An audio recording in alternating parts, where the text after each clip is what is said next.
Thank you for joining us today on Something to Think About with Pastor Mike, where the topics can range from current events, historical perspectives, practical Bible application, to whatever's on his mind today. People have stereotypes of what it means to be a Christian, and one thing's for sure, Pastor Mike loves breaking those stereotypes. Pastor Mike Hasseltine is the senior pastor of Maranatha Church with campuses in Forest Lake and Chisago, Minnesota. With over 40 years of practical pastoral ministry, Pastor Mike challenges us to be real people, loving a real God, right in the midst of all our real lives. Now, here's Pastor Mike. Hey, good morning. How we doing out there? It's like, woohoo, here we go. You know, I used to be a deer hunter. Did you? Yeah, but I haven't done that in quite a long time, and I know this is deer hunting weekend, and I am amazed at the warm weather. I remember deer hunting all the time, and man, we had 2 feet of snow. It was below zero, just freezing going out there. And I think about deer hunters this weekend. They're going to be going out there with a sweatshirt and maybe a light raincoat. Right. Yeah, it's certainly harder to track them. Oh, it's just really crazy. Anyway, hey, good morning, Mike. How you doing over there? Hey, good morning. I am well. You are well. I'm awake. I'm upright. Hesitation You're upright. there. This is good. It's a miracle. Yeah. Mike is our producer this morning. It's so good to see a smiley face here. Our station manager is not upstairs playing pickleball because she's hurt everybody. Nobody else can play. They are so damaged. She has hurt every one of them. They're out of commission. There's not enough to play anymore. That's just how insanely nasty, wicked, fearful. She just strikes fear in the heart of her opponents because she's ruthless. So people We should rename her. should know this is not true. But Oh. Okay, you're right. None of it's true. that is a really interesting yarn. I shouldn't say none of it is true. Yeah, I mean, some of it's true. She's passionate. She is. Nasty. She tells people to make sure you put safety equipment on so she doesn't get sued. Okay. No, what's really ironic is she's the one right now in a boot. Yes, she is. Because she's the one who's hurt. Yes. I think what happened is everybody ganged up on her because they were tired of her beating up on them. I have heard a different version of the story. Oh, really? Is it Yeah. different stuff? So that's not the right story either, huh? I don't think so. Oh, gosh. If I pick on her enough, she'll come running through the door. Hobbling. Yeah, hobbling through the door. Exactly. Oh, my gosh. She doth hobble now. Yes, Temporarily. that is really wild. So, I know this is radio, so people can't see, but what do you think of my shirt? You know, that is a very bright. It's like, wow, huh? It is Loud? a bright green, loud shirt. Yes. It's got all kinds of tattoo-type stuff all If over we it. had snow, nobody would miss you in the snow. This is true. You know. Well, I think you'd spot me anywhere. In the mall, in a crowd. Yeah. Everything. It's a UFC. It's not neon, but it's a really bright, like Kelly green. So Kelly Green. Makes me feel Irish. Just wearing it. Does it? Yeah. And what does that mean to you? Where's a Guinness? I don't know. Soda bread? I don't know what it means to be Irish. I don't have a clue on that one. No, but no, that's a bright shirt. Yeah, it's kind of fun. I got it as a gift from Tracy, and so this is cool. I like it. It's like, woo! Now I wish we were on TV instead of radio so people could see it. There you go. We could take a picture of you and post it to our socials. Oh, okay. That's a possibility. Yeah, tell you what, we'll do that. Okay. Yeah, we'll have Nikki. We can make that happen. We'll have Nikki take care of that. That'd be really good. So, how are you, Robin? I'm doing great. Yeah? I'm about to go on a trip. Where are you going? I maybe shouldn't say anything because my family doesn't know. It's a surprise. Oh, that's right. Okay. Yeah. I thought for a minute you were going to say you're going crazy, and I was going to say, Short trip. relax. It's a very short trip. Yeah, short trip. Yeah, it's a short trip for most of us if we're going to go crazy. It's just a very short trip. We get to see I get to see some family. My husband is staying back to take care of some projects that I have a time frame on them. So. Oh, he's not going to go? No. Oh, so obviously you're flying. I am. Yep. And so you got all kinds of arrangements to pick you up at the airport and all that. Yep. Not very far from the airport to the destination. Not too terribly far. Yeah, less than an hour. Oh, okay. Well, that's cool. Yeah, so it'll be fun to have a change of scenery and. No, I haven't been keeping up on what's going on in the world as far as weather and all that. The area you're going, is it safe? Is it good? Everything's fine. They got power, not Yes. flooded. Yep, There are no wildfires. Nope. No wildfires today. They have no explosions that I'm aware of currently. And from what I understand, though, it's going to be partially rainy for a number of days. Oh. So, but, oh well. Oh, well. Would you rather have rain in paradise or no rain and not paradise? True. Right? Yeah, So, exactly. it's Yes. perspective is everything. It's all a matter of perspective. Don't let them steal your joy. Right. Exactly. Don't let them steal your joy. So we have, we'll come to the lecture in just a minute. Sure.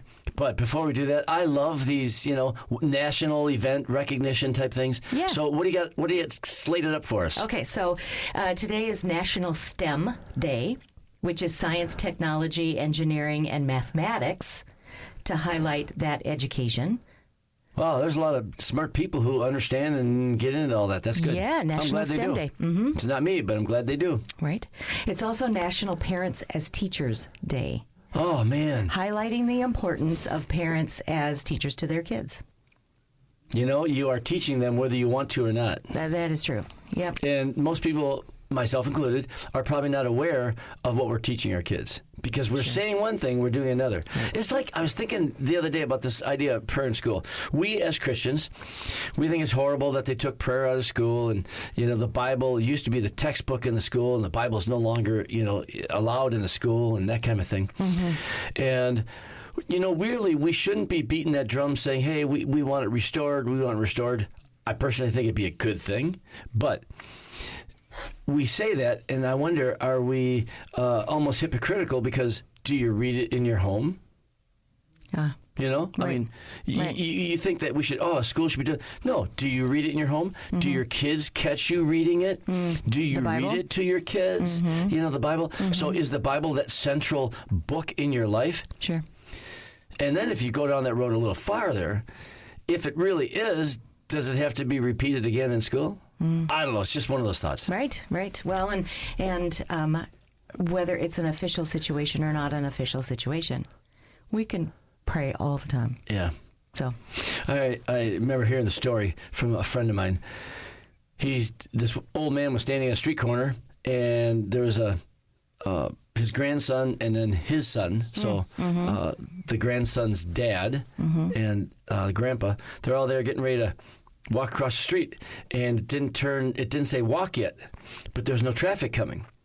And the dad, not the grandpa, the dad was starting to take a couple steps, and grandpa reached over and held his chest and stopped him. And his son looked at him, was like, Dad, what are you doing?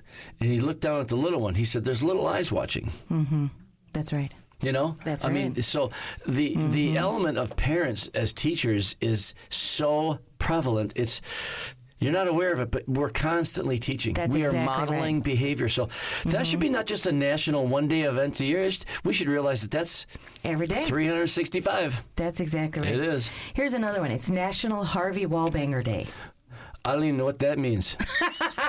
Okay, Harvey Is that a Wallbanger is a historical cocktail. character, or what is it? No, it's a cocktail. Really? Yes, with A vodka. Harvey Wall. I've never heard of that, literally. I mean, I'm maybe just that plain old I wonder ignorant. that it was more popular a couple of decades ago.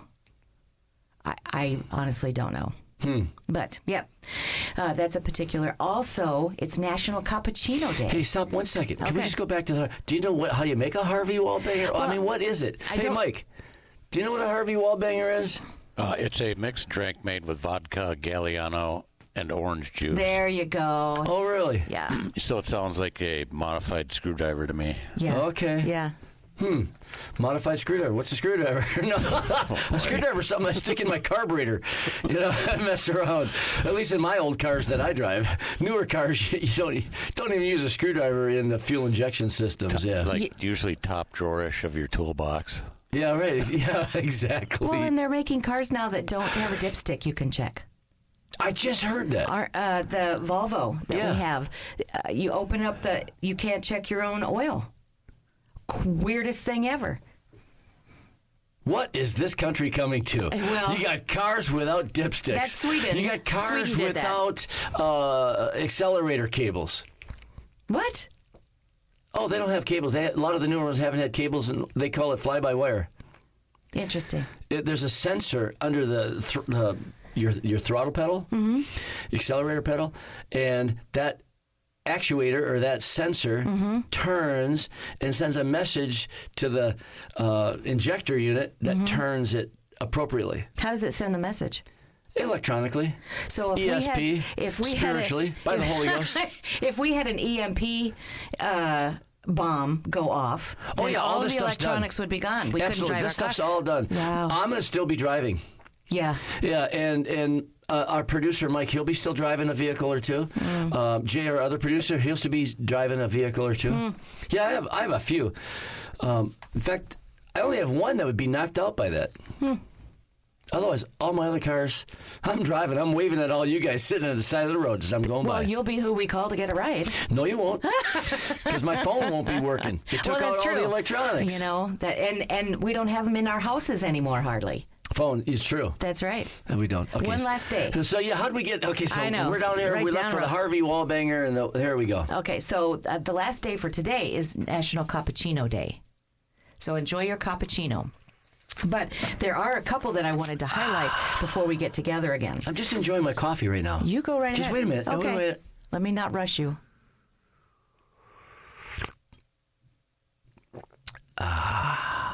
Okay. There you go. Okay. Tomorrow is National Louisiana Day. National Louisiana. Yes, and so it was founded in 2017 to celebrate that it's the 18th state to join the Union. And so have yourself some good gumbo or jambalaya tomorrow. I love jambalaya. Jambalaya is so good. You're a Southern gal. I am. From where again? My parents are from Bogalusa, Louisiana, Bogalusa, Louisiana. as some would say. Bogalusa sounds like it's just made up. No, I Where are you think from? I'm from Bogalusa. I believe it has some Native American history to it. Probably. Most Yeah. America does. Yeah. Yep. So, yeah. So eat some great food tomorrow. This on the 10th, it is National Vanilla Cupcake Day. So Sunday. Sunday, vanilla have a cupcake. cupcake. Yeah. I could probably do that. Oh, yeah. Have a cupcake. Yeah, that's pretty cool. Fantastic. So when are you leaving? Tomorrow morning, very early. Tomorrow morning, very early. Okay. Well, safe travels. Thank you. Watch out for deer hunters. Won't need to do that. Not gonna be there No. at all. Okay, so we're looking at this idea of election for just a few minutes because I think people are probably really tired of hearing it. I am. I know probably even our listeners are. Even the fact I'm mentioning we're going to talk about it, they're like, oh, are you serious? Well, I think a lot of people are recalibrating. Well, I mean, just here what does today I think mean? is an important point for me is two things: Trump and Harris. This is the best we can come up with. So I'll just start there. You know, that's the best we can do. That was a frequent discussion of mine. It's just really, really wild. Secondly, every political ad you saw was a lie. How so? How so? Glad you asked. All of them talk about how I'm going to be bipartisan. I'm going to work to bring unity. Kamala Harris's concession speech. I mean, it was just, again, I wonder, are people listening? Because she says, you know, I'm going to bring this country together. We have got to work together. And the very next breath she says, but we are never going to stop the fight. Now, I am not saying this negative about her because Trump and all the Trumpites would have done and said the same thing. Right.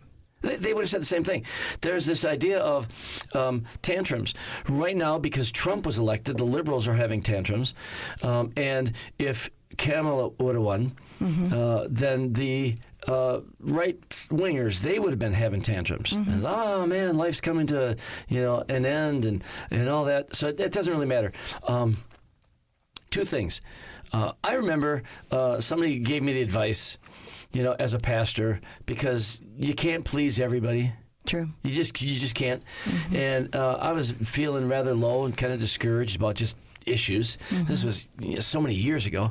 And he encouraged me. He said, Mike, he said, there's 10% of the people out there that are going to love you no matter what you do. It just doesn't matter. You could go out and kill somebody. They're going to think you're still the best. I mean, doesn't matter what you do. They just blindly think you are just the best thing ever. And then there's 10% of the people. It doesn't matter if you walked on water and raised the dead. They're not going to like you. They're going to disagree with that. They're going to fight and push against that. He said, my advice is don't concentrate on either one of those 10%. Why don't you concentrate on the 80% in the middle? And I'm like, that was good advice. Because it's true. There are people who just, I don't care what you do. They're not going to like you. Right. I don't care what you do. They're not going to stop loving you. By the way, secretly, I love those people. But it's really the 80% you got to really to be concerned with. It's like when I'm preaching or sharing the gospel in church on Sunday, there are people who are with me. I'm not looking at them because they're with me already. I'm looking at the person out there that's given God one more chance. Right. One more shot. I'm trying to reach out to them and talk to them. So, but back to this idea that they're all liars. Because I'm going to unify the country and whatever else.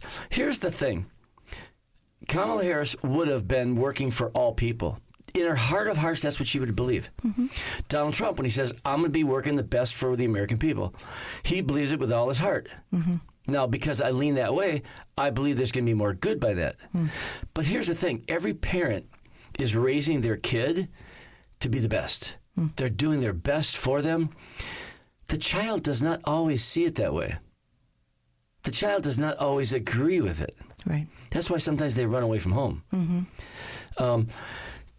This idea of unity in this country isn't going to ever happen. Ever. This idea of, and let me give you just another really quick illustration for those who are listening. So just so you be encouraged, not discouraged. It sounds like I'm having a discouraging discourse here, but I really don't mean it that way. Here's the thing. We have 45,000 different Christian denominations. Right. Okay, so even in the church, we can't agree. You take, this country is so divided down the middle, some major issues. This whole idea of the LGBT community, I think what really messed it up for Kamala is when this idea that we're going to spend taxpayers' money for sex changes for prisoners. There's just so much discussion and unfounded stuff that we're having surgery on children that don't even know. I mean, if you laid a chocolate bar in front of a child, an 8-year-old, or a $10 bill, and you ask them, which one do you want? They'd take the chocolate bar, not knowing that, that $10 bill can buy several of those chocolate bars. Now we're saying that they know what sex they are? I'm not sure what's crazy here. Is the adults that are, confused about this? Anyway. So that's just one issue. Then you got the abortion issue. This country is split. I mean, almost right down the middle. You are not going to be able to bring those together. So then I think about what Jesus said. Jesus said, I did not come to bring peace, but a sword. A father will be against his son. A mother will be against her daughter. Everything is divided about this idea, really, about faith. It really does come down to, if a Christian, a Christ-following believer, you're not going to fit into the things of this world. And I think about before I was a Christian, I would have thought just like all those people who do not claim to follow Christ. I'd have thought just like them. What made the difference is knowing the Lord, reading the Bible, and I'm going, oh my gosh. I still read it and find things I don't really like. I'm challenged. I'm convicted. It's like, oh my gosh. But I don't want to be conformed to whatever I think. Right. I want to be conformed to what he thinks. Well, and so that would be my question to you. Was, because we talk about hermeneutics around here, the principles of how to study the Bible and interpret it appropriately so that we can rightly handle the word of truth. So when Jesus said he came to bring a sword, he didn't have one in his hand. No. So, I mean, there are people out there. He made a whip later, though. That want to bring a sword today, literally. Yeah. And he doesn't want to force people. That's a different message. Yeah, he doesn't want to force people. He doesn't want to make people. This militant type language is not healthy for both the liberals or the conservatives. The left or the right. That militant kind of language is not good. What Jesus was saying is everybody has a choice. Right. And he is going to be the greatest divider of a choice. Right. what are you going to choose? Nobody's going to force you to. Right. We're not like a lot of Muslims.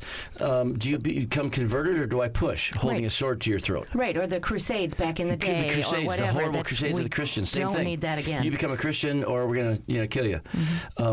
That is not the message of Jesus in any way, shape, or form. But he was talking about those who follow me. You're going to forget the ways of the world, the ways of your flesh, evil flesh, and follow me. Right. And that is the great divide. So this idea of unity and how we're all going to come together, really what we're voting on is the ideology. That's really, in essence, what we're looking at this democracy is the ideology, the fundamental railroad tracks that we're going to run on, and that we will never have agreement on in this country. And the fact that we have the two-party system that it automatically forces there to be this conflict. Right. Okay. Well, we're going to talk, we'll just wind this up and move on from there when we come right back. Here we are, we're back, and hopefully you are at home, you're enjoying your coffee, or you're enjoying doing homeschool, or you're enjoying doing some home-type domestic chores. Maybe you're working from home. Some of you are probably still in a drive time, 8:30. Yeah, your vehicle somewhere. Don't got to wait to work till 9 o'clock. Some of you I know have taken off because, like I mentioned before, it's deer hunting season. It's like I met a lot of guys this morning at Bible study. Ah, nice. A lot of guys, they're kind of getting ready to head up north, go deer hunting. We had one guy, he showed me his picture of this 14 point? Just this monster buck, gorgeous. Wow. He left his house 2 days ago. He was walking out, and he showed me a picture of it at the bottom of his deck, laying dead. Somebody shot it with a bow, and it got away, and they never found it. Oh, so wow. he ended up calling the DNR and all that, and got this monster buck. Somebody is very, very disappointed. Right. Oh man, they seen this thing, shot it, Right. and couldn't find it, Yeah. and he didn't know how to find the person who shot it either. So Right.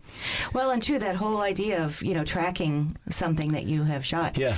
We live on some property, and it's not often, but it is occasional. Someone will be walking through our woods, tracking something, and it always takes me by surprise when I'm driving down our driveway and see somebody and walk. I see somebody on our property that I have not specifically invited.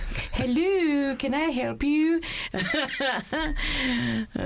Surprise. Yeah, but all of the hunters I have ever run across have been very respectful Yep, and very good. explained what they were doing. And of course, you want to not allow an animal to be in distress Yep. for too long. So That's good. So have you ever seen a bear out on your property? multiple times. Really? You've seen bear out there? Oh yeah, the first year, yeah.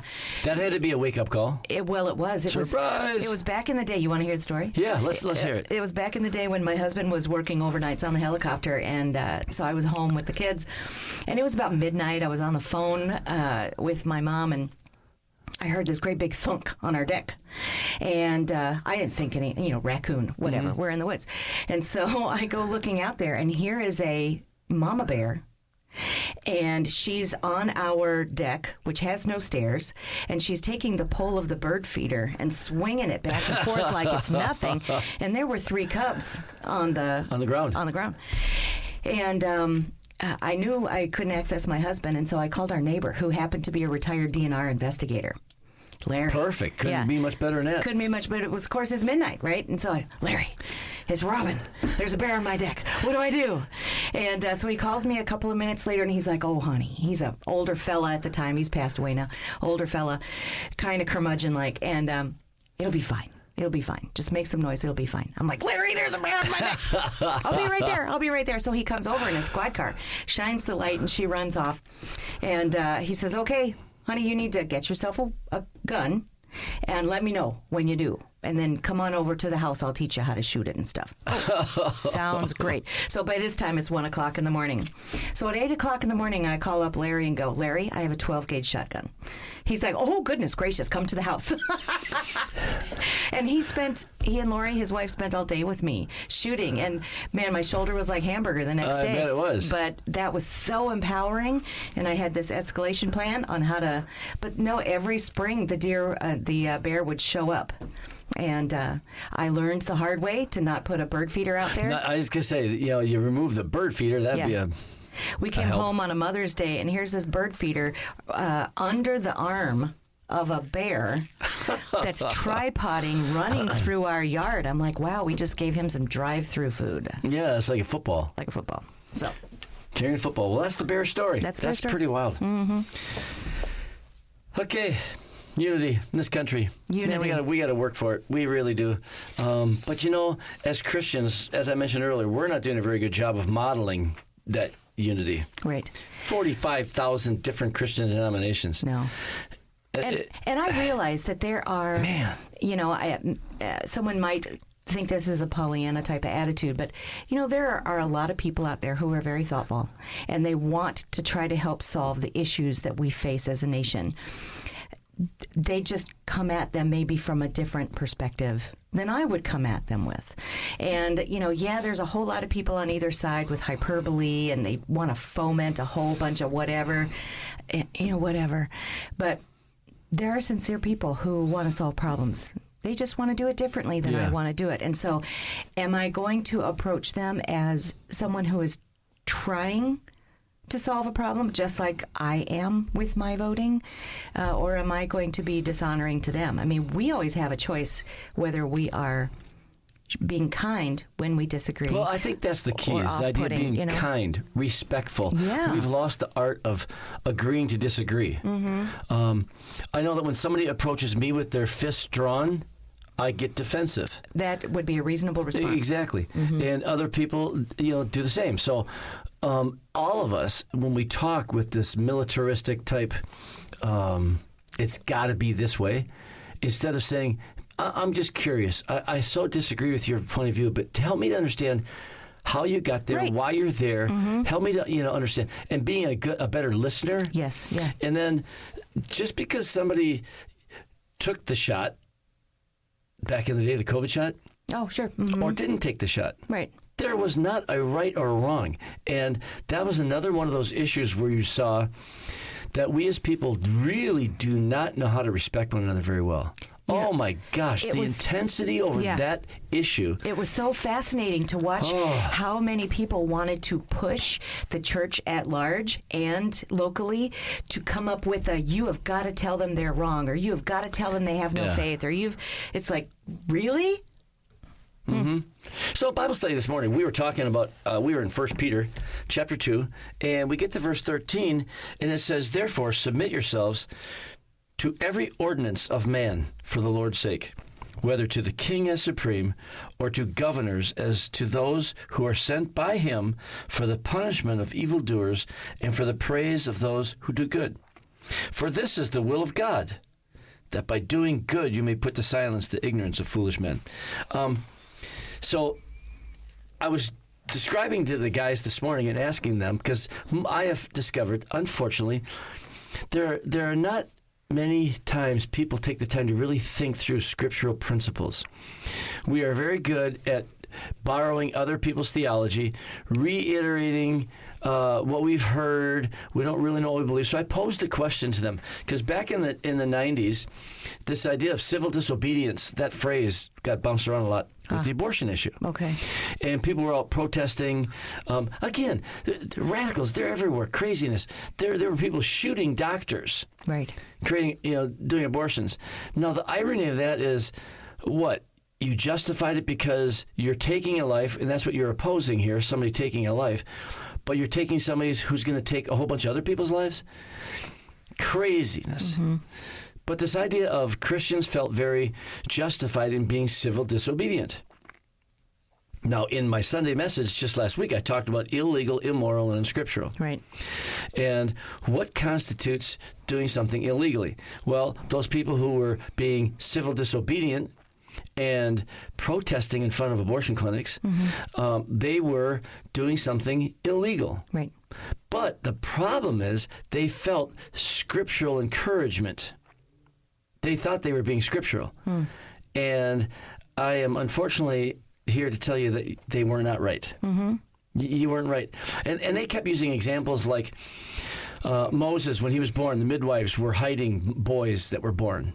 They were disobeying the law because they were supposed to destroy every Israelite woman who had a boy to kill him. And she was disobedient because she just couldn't do that. Right. And she hid Moses and that kind of a thing. And so I asked the guys this morning, why was it not right to be civil disobedient in America with the abortion issue? And or asked them, what is the justification for being civil disobedient? And the answers were like, well, God's law, this idea of God's law about life, and all that. I said, well, that's good, but not exactly accurate. And right now I just went blank on some of their answers they said. Sure.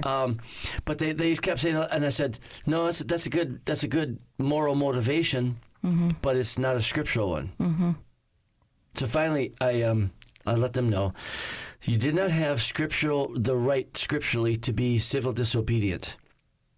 Now, in one guy's case, I know he got arrested back in the day because he'd get arrested and all that. I said, what you did was illegal, but you were willing to pay the price. Remember I mentioned that in my message? Yes, that's right. Hey, if you're going to do things that are illegal, you better be prepared to pay the price. Yep. Because we all make choices to break the law. When we speed or whatever we do, we make the choice. In our back of our mind, we've kind of signed up for the fact that, well, I'll have to pay the price if I get caught or whatever. And he went to jail, I think a couple times, and that was a choice he made. But I said, really, honestly, you were doing something illegal, but it wasn't a scriptural mandate. Right. And he said, okay, so all the guys this morning are saying, so why? Well, let me tell you why. Because the laws in America don't tell us to kill. That's right. In China, Christians, when they don't have an abortion and they break the law by doing so, now they are being civil disobedient and they have scriptural recourse to do that because God's laws are higher than man's laws. He is the author and the finisher of life. So in that case, the Chinese had the right. The Midianite wives, the Egyptian midwives, they had a right to be civil disobedient because God's laws are higher than man's laws. Until America says, hey, after so many kids or this, that, in this situation, you have to, okay, now you have the right to be civil disobedient. Just because we have an unjust or immoral law doesn't give you the right to say that Scripture says, I don't have to obey this. They're not mandating that you do it. Exactly. So the mandate isn't there. Is it immoral? Yep, just like I said in my message. There are some things that are immoral but aren't illegal. And I think, personally, abortion is one of those things that it's immoral in most cases. Again, the newscasters, I know people are tired of hearing about all this, but I don't know anybody who, for the life of the mother, and even sometimes down to rape and incest, they're like, yeah, okay, we will concede there, especially for the life of the mother. Yeah, that's crazy. It's hard. It's really hard. Lots of hard stuff. Really difficult. So that's why this idea of being unity. Well, I'm gonna bring the sides together. Wow. Good luck with that. I wonder, but that people want to be heard saying it. I don't know. In my lifetime, we live in such different times now. I don't know in my lifetime if I've ever seen things be as polarized. And there seems to be more radicalism that's happening on either side of the spectrum, and it's being relayed in the news. I would call that even promoting, it's out there. So more and more people, it's like the level of what is outrageous keeps getting jacked up and jacked up. It's, I don't know, like outdoing each other. When you have, back in 1948, 84% of people going to a church on a Sunday morning. Right. And now you have less than 48%. Okay, I think that's a natural contribution right there. Yeah. We've got so many immigrants. This nation has changed so much, and I have nothing against immigrants. Again, that they do it legally. But I got this incredible feeling like, if you come to America, become an American. Love your heritage, love all that, but don't try to keep trying to turn, America into a mini whatever you came from. It's become an American. But that has gotten so, and we've grown in numbers. And like anything, the bigger the organization, the harder it is for everybody to stay on the same page, Right. and all that. So I think there's many reasons that we are more polarized and fractioned than ever before. Right. And that 10% on either side just ramps up. Mm-hmm. It just ramps up more and more. Mm-hmm. You know, I think about for every one of us, we need to realize that, number one, we all think that we are the center of the universe. We do. We think that we're right in everything that we think. That's what everybody else should think. We can't help it. That's just really what we think. So if you get this shy, timid person and they meet somebody who's very confident and outgoing and flashy, they think, oh, that guy's or that woman, she's so arrogant. She's so conceited. It's like, no, just a different personality. Mm-hmm. But right away, we want to think because we are the center of the universe, everybody is like us. Mm-hmm. So if you're not, it's like, There was that old saying that says that the average temperature in the local church is so low that when somebody healthy walks in, they think he has a fever. Oh, wow, that's too bad. That's too bad. And it just illustrates the point of, it all depends on where we're coming from. Mm-hmm. It's like these three people were going to describe what an elephant is. Mm-hmm. They were three blind men instead of three blind mice. Mm-hmm. Three blind men. And an elephant got brought in and said, hey, please describe to us what is an elephant? Mm-hmm. Well, the one that was pulling on the trunk said, well, an elephant is a very long and slender tube that's very flexible. And one was pulling on the tail and said, no, an elephant is very like whip-like, but the size of a branch and long and hairy on the end. And the one guy who was pushing on the side, the belly, says, no, the elephant is like a wall, huge, immovable. Oftentimes, that's how we are. We view life from our perspective. Mm-hmm. And we don't ask about other people's enough. No, and I think it would be wise. Pastor Orlean mentioned this the other day. It would be great for us to all just go to other nations and experience their life for a little while, to feel what that culture is like, to appreciate how other people from different parts of the world solve problems or deal with, family or their culture, whatever. It's great to have a bigger perspective. I've had the privilege of being in Jordan a couple times and being in Thailand. Not a lot, but I've been in, other nations too, like Germany and Paris and France, down in Venice and, lots of places like that. I've been to a lot of places in Mexico, been in the Dominican Republic, been a lot of places. But when you go to these places like Thailand and Jordan, it really does cause you to really appreciate and realize that America is a very wealthy. I don't care if you're poor here in America, you still have way more than most people in the world. Oh, yeah. So there is this realization. That's why I think it's kind of good for young people to take a little short-term missions trip. Mm-hmm. It's just, like you said, just changes your perspective. Because all you have is yours. Right. What's an elephant? Well, it depends on where you're standing. Mm-hmm. And we all think that, our view and our approach is absolutely the right way. Mm-hmm. In fact, I said this morning in Bible study, one of the reasons why we have so many different churches is because we have so many different kind of pastors. Yes. I said, I realize that I am not going to be everybody's cup of tea. Mm-hmm.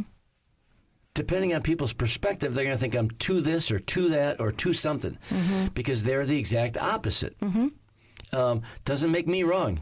I've several times. I've never heard a pastor talk that way, and they say it like I'm doing something wrong. Mm-hmm. I'm like, I'm not doing something wrong. Mm-hmm. I'm just not like you. Right. That's all. Mm-hmm. And that's why there's so many different churches. I would say that most of the people that come to Maranatha, they like me, my style. Mm-hmm. It's what we've created here. Mm-hmm. And those who don't stay here and they go somewhere else, it's because they don't. Mm-hmm. Mm-hmm. Find a great church. Find somewhere where you want to belong and be a part and get involved. Roll your sleeves up. Be committed. Because, it's going to be all different. Okay, so this Dr. Jerry Breshears, kind of interesting. And it goes right along the lines of things that we're talking about right now. Right. This idea of what creates for unity, what doesn't. this is not his material, but I'm just going to say this too, because I have discovered in my life, having lived here these 65 years, that usually when you don't like somebody because it's a personality issue, they usually probably don't like you. For the exact reason. To the degree of how different somebody is, I, in my mind, have these like concentric circles. Oh, sure. And, the people that you really are close to, you get along with, because you really agree with on so many things and topics and whatever else. Somebody can be a degree or two away from that, and you still get along with them. They're fine. You get a couple more degrees away, and you kind of put up with them. You don't like to be around them. Yeah, I mean, you don't look forward to it, but you don't mind it, and they're okay. You get a couple more degrees out that. Now you tolerate people. You get outside of that. Now these are people that you just go, I don't want anything to do with them. They're just too weird. I just don't want anything. And usually by that degree, they look at you the same way. You just need to realize that. Well, yeah, there's that. Yeah. Well, and, I have found over the course of time, I appreciate people have different opinions and all that, and I'm happy to hear them. We can talk about them respectfully. Mm-hmm. If you're going to yell at me and minimize me Discussion's and call over. me names, you've made a choice to be disrespectful in how you navigate whatever. You've given yourself that permission. I understand being passionate. I love that. But that doesn't mean you have to make the choice to be disrespectful. So that's more of a character issue than an opinion issue. I'm done preaching. Yep. No, that's not. I mean, it's exactly right. It really is. Yeah. I'll never forget this one woman. She's just came out and said to me, she says, I really just don't like you. And I said, well, I know who you're married to. Of course you wouldn't like a guy like me. Mm-hmm. Yeah, okay. Mm-hmm. So, Dr. Jerry Breshears. The levels of, he says certainty here, the levels, I would just rechange it, the levels of unity. Mm-hmm. Number one, it's what you're willing to die for. That's clearly taught as foundations of the faith. Mm-hmm. And he's talking about in Christian circles. Right. What allows us to have unity with other denominations or other Christians, other people. Mm-hmm. And he says there are those things that we all should believe enough that we're willing to die for them. And these are fundamental Christian beliefs, the death, burial, and resurrection of Jesus Christ. Right. You're not a Christian without these things. You're not a Christian without these things, and then there are the issues that divide, that are willing to have some division for. And I have always said, man, we need a strong Catholic church in this community. We need a strong Lutheran church. We need a strong Methodist church, a strong Baptist church, because we are cut from a different cloth. We are different. And we don't have to let these things create disunity because we will all die for the same core things. But there is enough things that we disagree with that we're willing to have division for. We're not going to share hold hands and sing Kumbaya over all the things. So these are issues that are very central to life and to worship that we cannot be in the same church. Right. We view things differently, and that's why we have different denominations. And then there are issues that are debatable. They're just great to debate. These are issues where we disagree, we growl at each other, but work positively and laugh together in the same fellowship. And I think this is something that, as Americans and as Christians, we have not gotten very good at. We don't know We need to how... realize you can growl at somebody and really disagree and say, that's just crazy. Why would you do that?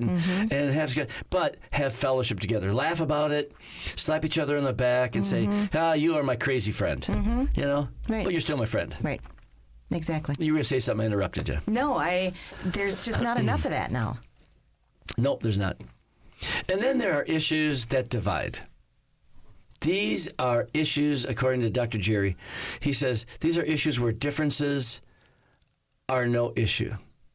That there is not going to be... Oh, issues we decide for? We decide for. Okay. Yeah. These are issues, we decide for. Okay. These are issues that's going to bring, hey, we're just going to agree to disagree. There's not going to be any... We're not going to. We can be kind to one another and all that, but I just disagree. I was going to start listing some denominations like that are non-Christians. Oh. But they think they're Christians, and they're trying to sell the world that they're Christians, but Right. they're really not. You know. Yeah. But again, death, burial, and resurrection of Jesus Christ. Mm-hmm. You know, Jehovah's Witnesses, they want to come into the category of being a Christian, but no Christian denomination is going to look at it. The bottom line there is these are things we've decided for, that we're not having fellowship, Yeah. not even broken fellowship. Right. Just because but again, we should be respectful, Right. kind to one another, Right. gracious. Lord, help us to be better at accepting people and their differences. Well, we don't have to approve of it to accept it. We don't know how to disagree anymore. Yeah. We just get our knickers in a twist. 'Cause I disagree with that. you disagree with it. And, you know, it's interesting. Every once in a while, somebody will plop in my office and they'll be frustrated because they're trying to work on a problem, doing some conflict resolution, and, you know, they're really running into a wall. And I'm like, please understand, part of what you're dealing with is that the person on the other side of this has not been given the gift of disagreement often enough to get good at it. So just keep plowing through. Be kind. Be kind. Be kind, but, you know. It's one of the fruits of the Spirit. Mm-hmm. Kindness. Mm-hmm. Yep. Just to disagree doesn't mean we actually have a problem. Not unless they're a real enemy. I mean, a true enemy. Right. Man, if they're not an enemy, don't treat them like one. Decide what the difference is. I mean, really. You know, there are enemies in the world. I mean, just look That at is wars true. going on in the world. There That's are right. enemies. Yeah. But don't make everybody an Right. enemy. Yeah. Somebody does evil things, no, they might be an enemy. Right. That's really crazy. Well, this has been kind of a fun, interesting show. Wow. We just Kind of all over the map here kind of with all politics over the thing, but, and how to at the disagree. same time, they had the same theme of, hey, we Unity. got to be nice, we got to disagree, and realize that we will never have unity. Right. That's kind of a utopia when we get to Ideal. heaven. You know, every once in a while, I get these prayer requests. Please pray for world peace. And I'm like, oh my gosh, I don't even know where to begin to pray for world peace. And, and every once in a while, I'll jokingly ask him, are you running for Miss America pageant or something? I mean, you know, what do you want in this world? Well, I want world peace. You know, oh my gosh. Does that mean that I have to agree that you think your pets love you? Oh, boy. Oh, boy. Let's go there. Well, we'll go there someday. Hey, you all have a great weekend. Thanks for tuning in. And again, we would love to hear from you. Love us, hate us. Just don't forget us. Have a great weekend. God bless. Thanks for tuning in today to Something to Think About with Pastor Mike. Please join us right here each Friday morning at 8:30 a.m. If you have questions or comments about today's show, email wajc@yourliferadio.com. You can hear more from Pastor Mike at Maranatha's website, realchurch.org, on the Messages and Media tab. See you next time.